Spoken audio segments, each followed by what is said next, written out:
Sit and stay are just too easy for these pups. Zesty, Zucchini, Yoshi, and Yo-Yo have landed, and they're on their way to start their service dog training through Canine Companions for Independence.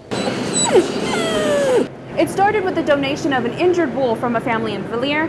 Now CNC Meat Processing is donating over 250 pounds of hamburger to the Pepeon and Wagner families to help keep their searchers fed. To be or not to be, that is the question. And the answer for the Fort Benton High School theater program is to be, as they are back in the showbiz after 20 years. Over the weekend, high winds were seen all across Montana. For the Sampson family, it was those same winds that blew the roof from their home. There's tasers and there's pepper spray, but what if you could protect yourself all on your own? Well, Fit Republic has a women's self-defense class that teaches you discipline and self-confidence. We're presuming everybody will be beginners, so everything will be very, very basic. No previous experience. Heading to the store to shop for groceries is a chore for most, but for some, it's a luxury. The Oyoke Food Pantry is helping provide that necessity to those with food insecurity in the Blackfeet Nation. The Council on Aging is a nonprofit organization that delivers nearly 4,000 free meals every month. Is the sound of lunch being served. U.S. and Canadian truck drivers are making a pit stop in Conrad to get vaccinated before they hit the road.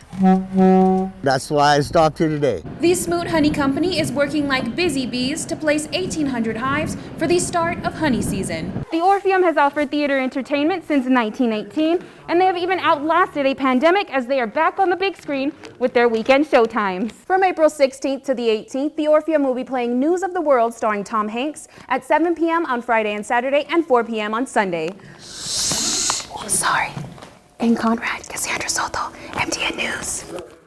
Farm to Fashion is the passion of Kate Stevens, who at 16 years old launched the future of her family business as a fourth-generation farmer. At around noon on Tuesday, the Shoto Fire Department received a call about an explosion at the Gunther Apartments that, as you can see, is still burning behind me, and according to the Teton County Sheriff's Department, will more than likely burn into the night. Shoto, Fairfield, Sun River, Pendroy, and Augusta fire departments have all responded to help control the fire on Main Avenue North. All 20 residents of the apartment have been accounted for. 2 people have been transported to the Benefice Teton Medical Center for burns and smoke inhalation. We don't know what the smoke has in it. There's a lot of toxins and stuff in there, and we're very concerned about issues in the future with breathing difficulties if you're in that smoke too long. So we got a lot to do, and we really want people to kind of keep their distance and be safe first. Due to the vast amount of water being used to douse the fire, all residents in the city of Shoto are asked to conserve water until further notice. Our EMS folks have gone door to door to the west because of the smoke and asked those folks to evacuate as well,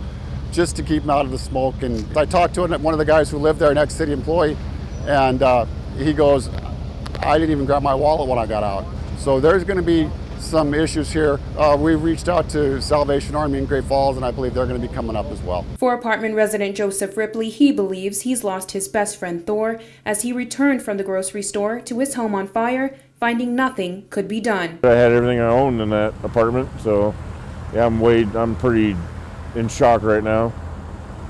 So my dog was my everything. The sheriff told me to stay back, otherwise I just would have broke the window in and jumped in and got him. In Shoto, Cassandra Soto, MTN News. On this corner, alias Smith & Jones Pawn versus the O'Hare Motor Inn in a battle where no punches will be thrown, but words, as the great sign war of Great Falls has begun. Now I'm looking for a clean fight, you two. Tap up into your corners. It all started with a Facebook post, then after a sign installation, the war was off. Alias Smith & Jones Pawn throwing the first word punch. Hey O'Hare, can you get a sign already so we can start this sign war? And they were at it with, You're the pawn in this game. The move is yours. A pawn we may be, but we are not alone in this big sea. Bring it on, mermaids. We see you. Merpawns wanted. Apply inside. Roses are red. The sun comes up at dawn. Everyone wants to know, what the heck is a merpawn? All leading to today's news shot from O'Hare. Alias Smith & Jones Merpawns, it's past your bedtime, rooms to rent. Though their businesses may serve the community in different ways, finding camaraderie in times like these makes a little comic relief go a long way. The pandemic was tough on all of us. Tough on us as individuals. It was tough on us as small businesses. I know I felt it. I know my neighbors felt it.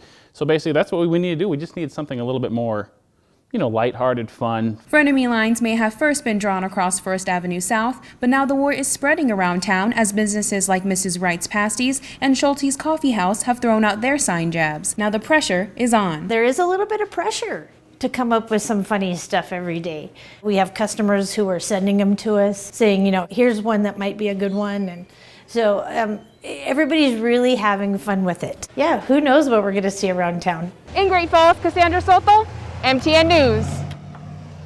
Diana Bird has been teaching the Blackfeet language for 45 years. Now she's been named the 2021 Global Educator of the Year and is being honored by her tribe. But it's quite an honor, and I appreciate everything you've ever done for me. Bird teaches the language to all academic levels from pre-K all the way to elders in the community through the Cutswood Emergent School in Browning. Just so much to learn in language. It's a continuous thing. You got to dream language, see language, walk language in order to learn it. She has developed creative ways to preserve her native language by using songs, stories, plays, and games in her curriculum, methods that led her to be honored as the Global Educator of the Year, an award created by the Montana World Affairs Council to recognize local teachers that go above and beyond to educate their students. For Chairman Timothy Davis, Diana Bird is an irreplaceable pillar for the Blackfeet community. Just her persona and her spirit, they call it Ayakina, the truth of the spirit, and that's what she's, truthful. She's there not to put you down for what you don't know, but to bring you up so you can learn. Bird is glad to see times changing where she is now able to be honored for her first language. A language that was once forbidden to speak is now a priority to teach. If people start getting together and tribes start initiating their language, I do believe the language can come back. That's our whole lifestyle. That's who we are. That's who we are as Native American people. I really believe that. That's my passion, that's my belief, and that's what I do. Language can be a challenge to take on, but Diana Bird wants all those seeking to learn to just... So no matter what situation you're in, always try hard. Sita peta pi asikta. Sita peta pi asikta. Yeah! In Browning, Cassandra Soto, MTN News.